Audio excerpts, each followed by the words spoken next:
Tonight, we begin an occasional series about people living with autism and other spectrum disorders, a place in the world. While reporting the history of autism for their book, In a Different Key, The Story of Autism, co-authors John Donvan and Karen Zucker found a program in Phoenix, Arizona that expands options for people living with autism. This is the first of 2 reports. Why is it a big deal that Josh Kluger gets up every morning and makes his own breakfast and straightens up the place a little, and then remembers, belatedly, to go back and grab his lunch before he heads off to work, which takes a quarter-mile hike, texting all the way, before he reaches the bus stop, and then a 45-minute trip with 1 transfer along the way. And when I come on board and Josh shows me how to swipe my ticket... And it comes back? Yes. Okay. Why is that a big deal?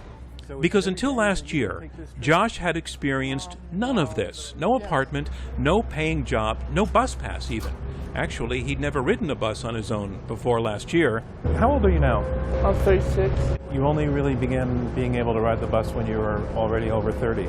I think so, yes. What did you have to learn? Oh, I learned how streets. And though Josh is not the chattiest person around, except perhaps when he's texting, I'm so confused. you can tell from his stride and from his air of confidence about where he's heading that Josh really likes the life he has right now. Is this ours? Yes. Okay. And that he's going to keep going with it, autism or not.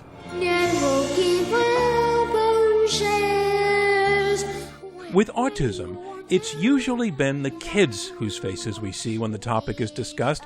Children like these. We root for their success in school and on the playground, and we've come to recognize that even a little boy like this one, who may look disconnected and whose autism keeps him from speaking many words, nevertheless can sing, and therefore also has something to say.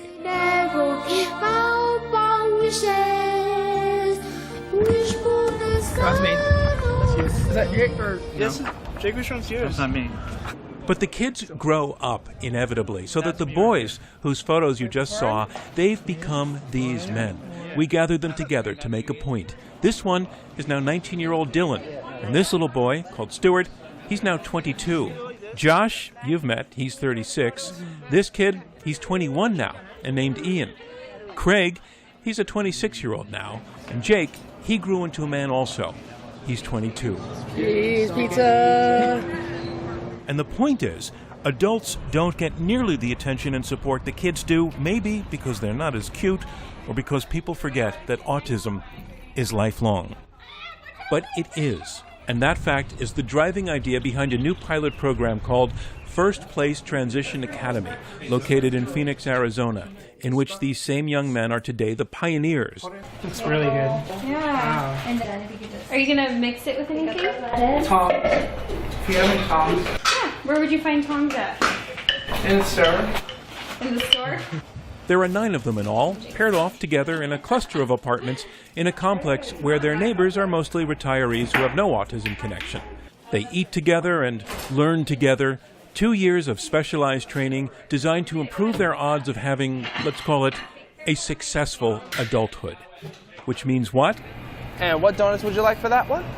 Well, take Ian, who is now holding down a paying job arranged for by the program, showing that he can be good at customer service.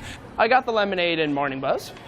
Social interactions can be enormously challenging for people on the spectrum. That's part of the reason that unemployment among autistic adults hovers near 80%. Hello, how's it going? Pretty good, how you doing? Not long ago, that included Ian, who is an unfailing optimist. Before you came here, where were you? Were you in high school? I was in my parents' house for at least 2 years. I enrolled, and here I am now, a year later. I am satisfied with my future. What is your future? Do you know? It's hard to predict right now, Sure. but it's a brief idea. I'd like to live in an apartment, pay my own rent, have my own car, and have a career, in other words, because the part-time jobs is kind of tedious, but it's my main focus for now. Well, that's all about learning how to do jobs, right? Absolutely, yeah. The other men go to other workplaces, a garden that raises produce for sales to restaurants. Awesome. An animal shelter, which happens to be a volunteer job, but that doesn't matter. Knowing how to be professionally responsible and productive does, like being on time for work, dressing correctly for the situation, completing tasks assigned reliably. These are learned skills that do not necessarily come easily to all members of the group because of their autism. So on the worksheet, guys, you are putting a check mark for the items that you're going to need to purchase in your first apartment. And support staff literally imparts lessons on the logistics of adult life, like this session, held in a lecture hall made available by Gateway Community College. It's a class on how to navigate the options available in public transport, how to get from here to there, with quizzes. Ian, other ones? Exact fare required. Exact fare required. When it comes to successful adulthood, it's this sort of mundane-seeming know-how that in fact can be crucial. How important is that to their success in this program? Yeah, it's critical. You know, it's one of the skills that we target really early on. I mean, again, this is the thing that's going to allow them to access employment. It's going to allow them to access different social activities, different quality of life things. So getting around is key to independence, then? Absolutely. It's critical. Which brings us back to Josh. That 45-minute commute of his landed us here. So this is your place of work, huh? Yes. Wow. Josh works for the Arizona Diamondbacks baseball team. He and another member of the group named Jake. They've been cycling through a variety of jobs here, some in the office upstairs, and now they're getting their hands dirty with grounds maintenance. Josh, you're not a big baseball fan. I'm not. I don't like sports a lot. But you're a work fan. It sounds like you really love this job. Anyway. In a way. Oh. The truth. Okay, but he loves being a working man, even though his boss here, Marion Rhodes, says it has not always been smooth. We had a thing with his badge, that he was losing his badge constantly. I said, where's your badge? And he's like, I left it here, whatever. And I said, I had to explain to him, your badge is like the key to your home. Mm-hmm. That's the key to our ballpark. So if you lose it, someone has the key to access our building at any time. And I said, so what's the answer here? We now have him drop the badge off in the morning and pick the badge up. And so he hasn't, now he's always clocked in and clocked out. But that's what learning is about. Are you willing to let these guys make mistakes more than you would other people? Definitely. Yeah. Definitely. And why is that important? You have to meet them where they are.